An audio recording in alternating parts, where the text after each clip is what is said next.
بھی نکالا اور اس موضوع پر گفتگو کرنے کے لیے ہم سب اکٹھے ہوئے ہیں۔ مجھ سے بڑے اختلافات ہو سکتے ہیں آپ کو، مثال کے طور پر عمران ریاض بھائی سے مجھے بہت سارے اختلافات ہیں، صدیق جان صاحب سے بڑے نظریاتی اختلافات ہیں، لیکن کچھ پوائنٹس ایسے ہونے چاہیے کہ جو ہمیں اندازہ ہو کہ یہاں پر کم سے کم ہم سب نے متفق ہونا ہے۔ اور پھر آپ نے دیکھا کہ جب عمران ریاض خان صاحب سے ان کے ساتھ ظلم روا رکھا گیا تو پھر میں اپنی بساط کے مطابق جہاں جہاں ممکن تھا میں نے بھی کوشش کی، صدیق جان صاحب کے لیے بھی آواز اٹھائی۔ تو کم سے کم یہ ایک نقطہ مجھے لگتا ہے شف والی سرکار کے حوالے سے کہ یہ معاملہ نہ میری ذات کا معاملہ ہے، نہ یہ صرف ہماری برادری کا معاملہ ہے ہم سب کا۔ یہ آپ یقین کیجئے، میں بڑی دیانتداری سے اور میں مکمل یقین رکھتا ہوں اس بات کے اوپر کہ یہ پاکستان کے امیج کا معاملہ ہے، یہ دین اسلام کے امیج کا معاملہ ہے، یہ تصوف کے، خانقاہوں کے، درگاہوں کے امیج کا معاملہ ہے، اور سب سے بڑھ کر جو ہمارا عقیدہ ختم نبوت ہے اس کے تحفظ کا معاملہ ہے۔ آپ یقین کیجئے ایک ایسا آدمی کہ جو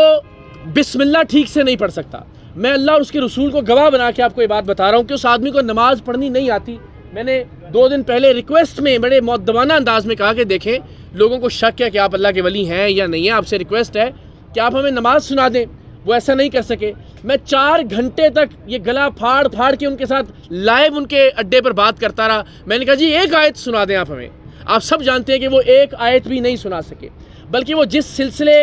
سلسلہ تصوف کا حصہ ہونے کا دعویٰ کرتے ہیں اس کے بہت بڑے بزرگ ہیں، سلسلہ چشتیہ کے بہت بڑے بزرگ ہیں، خواجہ معین الدین چشتی اجمیری صاحب، ان کا نام تک نہیں آتا تھا ان کو، وہ خواجہ محی الدین چشتی علی اجمیری کہتے رہے ان کو، اور بار بار کہتے رہے اس سے پہلے بھی ویڈیوز کے اندر۔ تو جو شخص بسم اللہ ٹھیک سے نہیں پڑھ سکتا، کوئی ایک آیت ٹھیک سے نہیں پڑھ سکتا، کوئی نماز کا کوئی واجبات نماز میں سے کوئی چیز نہیں سنا سکتا، وہ اللہ کا ولی کیسے ہو سکتا ہے؟ ہمارا چلے اس بات پر بھی اعتراض نہیں ہے۔ میرا اعتراض یہ ہے کہ ہمارے لیے بڑا حساس عقیدہ ہے، عقیدہ ختم نبوت۔ آپ میں سے کیا کوئی آدمی اس حلیے، اس وضاقتہ یا اس کردار کے آدمی کو سپہ سالار ختم نبوت ماننے کے لیے تیار ہے؟ کبھی نہیں۔ یعنی ہم یہ چاہیں گے کہ یہ آدمی ہمارے عقیدے کا سپہ سالار ہو، یہ آدمی دین کا چہرہ بن جائے۔ ویری انفارچونیٹ، آج 10 سال کے بچے سے 30 سال کے نوجوان تک آپ پوچھیں پیر کسے کہتے ہیں،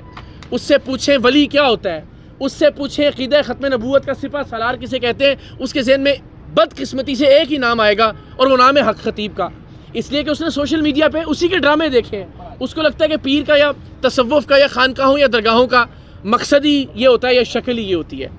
اینڈ ناٹ اونلی دیٹ، آپ تصور نہیں کر سکتے، اب جب سے ہم نے اس کو شروع کیا تو ہمیں اندازہ ہوا روزانہ کی بنیاد پہ درجنوں ویڈیوز آ رہی ہیں، بلال یہاں موجود ہیں گواہ اس بات کے، جو لوگ متاثر ہیں ان کے۔ بلوچستان سے ایک کینسر کی مریضہ چلتی ہے، سندھ سے ایک 10 سال کا معذور بچہ چلتا ہے جسے یورین بیگ لگا ہوا ہے، اور وہ 12 بار سفر کر کے جاتے ہیں اس بدبخت کے پاس، اور یہ 12 بار بلاتا ہے کہ جی ایک دم، پھر دوسرا دم، پھر تیسرا دم۔ کیوں؟ کیونکہ پورے پاکستان میں اس کا ٹرانسپورٹ نیٹ ورک ہے، یعنی اگر آپ نے لاہور سے جانا ہے نا بلاوڑا شریف تو کوئی بس نہیں جائے گی وہاں پہ، اس کے ایجنٹ جو ہیں وہ آپ کو بتائیں گے کہ جی پیر مکی سے بدھ کے دن اس ڈیٹ کو بس چلے گی، اور جہاں 4000 روپے کرایہ ہوگا 40,000 روپے کرایہ لیا جائے گا۔ تو ایک ذریعہ آمدن تو یہ ہے، لوگوں کو صرف ذلیل کرنے کے لیے 12 بار 15 بار بلوایا جاتا ہے، اور وہ لوگ بیچارے جن کے گردے فیل ہو چکے ہیں، جو ڈائلیسس پہ ہیں، جن کی کیمو تھراپیز ہو رہی ہیں، وہ لوگ جن کے بچے معذور ہیں، جن کی بزرگ والدین بیماری کا شکار ہیں، ان لوگوں کو بار بار بلایا جاتا ہے۔ پھر وہاں پہ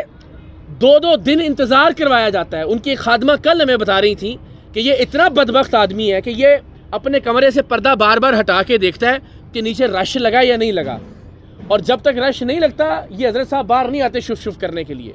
اس رش لگانے کی وجہ سے 2 دن انتظار کرواتا ہے، سردی میں، گرمی میں، حبس کے موسم میں، برف باری کے اندر ذلیل و خوار کرتا ہے۔ لوگ بیچارے آپ نے بھی دیکھا کہ لائنوں کے اندر لگے ہوئے ہوتے ہیں اپنے مریضوں کو ویل چیئرز کے اوپر لے کر، صرف اس لیے کہ ذرا اس کا ششکا بن جائے۔ پھر وہ لوگ جو 12 بار جاتے ہیں اور جب وہ کہتے ہیں حضرت ہمیں تو آرام نہیں آیا آپ کی شف سے، تو پھر یہ کہتے ہیں اچھا آپ نے کوئی غلطی کی ہوگی، یعنی اس کو بولتا ہے کہ جی آپ نے لہسن نہیں کھانا، آپ نے بڑا گوشت نہیں کھانا وغیرہ وغیرہ، کہتا نہیں آپ نے ان میں سے کوئی چیز کر لی ہوگی، لہٰذا اب 12 بار بلاوڑا شریف آئیں۔ اگر کلر سیدہ پہ ہے، کلر اگر بلاوڑا ہے تو کلر سیدہ پہ بلاتا ہے۔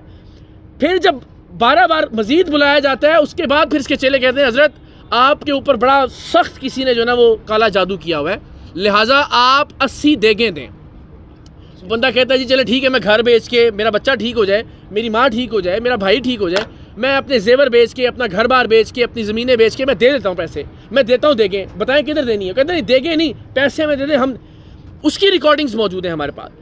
اس طرح سے بیچارے ان مریضوں کو لوٹ لوٹ کے, جو غریب, جن کے پاس ڈاکٹر کے پاس جانے کے پیسے نہیں ہوتے, اس لیے وہ کہتے ہیں شاید ایک پھونک سے یا ایک دم سے ہمیں آرام آ جائے, وہ بیچارے ذلیل و رسوا ہو کے اس بندے کو لاکھوں روپے دیتے ہیں, اور اس کے نتیجے میں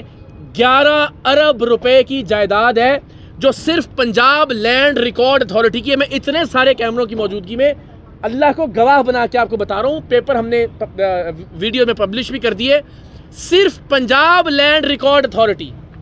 اس میں ڈی ایچ ایز نہیں ہے, اس میں بحریہ ٹاؤن کی پراپرٹیز نہیں ہے, اس میں اسلام آباد کی پراپرٹیز نہیں ہے, اس میں کے پی کے کی پراپرٹیز نہیں ہے, اس میں سندھ کی پراپرٹیز نہیں ہے, اس میں پاکستان کے باہر اس کے اثاثے نہیں ہیں, اس میں اس کے سونے کے تاج نہیں ہیں جو لوگ اس کو پہناتے ہیں, اس میں اس کے ہیرے کی انگوٹھیاں نہیں ہیں, اس میں اس کی اربوں روپے کی, کروڑوں روپے کی نہیں, اربوں روپے کی گاڑیاں شامل نہیں ہیں, اس کے ڈالر اور پاؤنڈ جو کیش کی شکل میں یہ منی لانڈرنگ کر کے منگواتا ہے پاکستان کے باہر سے, جہاں جہاں یہ جاتا ہے, میں وہ شامل نہیں ہے. صرف پنجاب کا جو لینڈ ریکارڈ اتھارٹی کا ریکارڈ ہے اس کے مطابق 1100 کروڑ کی پراپرٹیز ہیں, جسے مانا ہے, یہ ڈینائی نہیں کیا اس نے بعد میں جو انٹرویوز دیے, اس نے کہا جی میرے پاس 1100 کھرب بھی ہوں تو کم ہے, آپ صرف 11 ارب کی بات کر رہے ہیں. اور کیا پھر بدبخت آدمی کہتا ہے میں نے ختم نبوت سینٹر کے نام پر یہ پراپرٹیز لی ہیں. بھائی کوئی پراپرٹی 5 سال سے آپ کے نام پر ہے, کوئی پراپرٹی 10 سال سے آپ کے نام پر ہے, اور آج تک آپ نے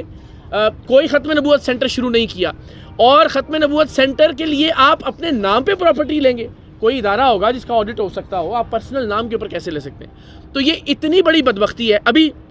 میرے ساتھ کچھ 4-5 ٹرکش یوٹیوبر رابطے میں, ایک ٹرکش یوٹیوبر پاکستان کے لیے آئے تھے, کوئی ایجنٹ ان کو لے گیا ان کے پاس, وہ آپ آج کل میں دیکھیں گے بھی, میں ویڈیو سینڈ بھی کروں گا آپ کو. تو وہاں جا کے اس نے وہ ٹرکش کو بھی شف شف کرنا شروع کر دی, اور اس نے اتنا نیگیٹو وہ بنایا. ہمارے یہاں پاپولر اس لیے نہیں ہوا کہ وہ ٹرکش کے اندر 1 ملین ویوز اس کے وہاں پہ ہو چکے ہوئے ہیں, اور کوئی 1.5-2 ملین کے اس کے فالوورز بھی ہیں. اس کا نام سم تھنگ علی کچھ کر کے, تو اس کا انٹرویو بھی ابھی ہم کریں گے 1 آدھ دن کے اندر. تو آپ یہ دیکھیں, آپ سب جانتے ہیں کہ گورے بھی اب وہ شف شف کر کے میمیں بنا رہے ہیں, ٹھیک ہے نا, وہ سب جو آپ کے ٹرکش یوٹیوبرز ہیں وہ بھی. تو کیا امیج ہم وہ یہ ایک آدمی دیکھے گا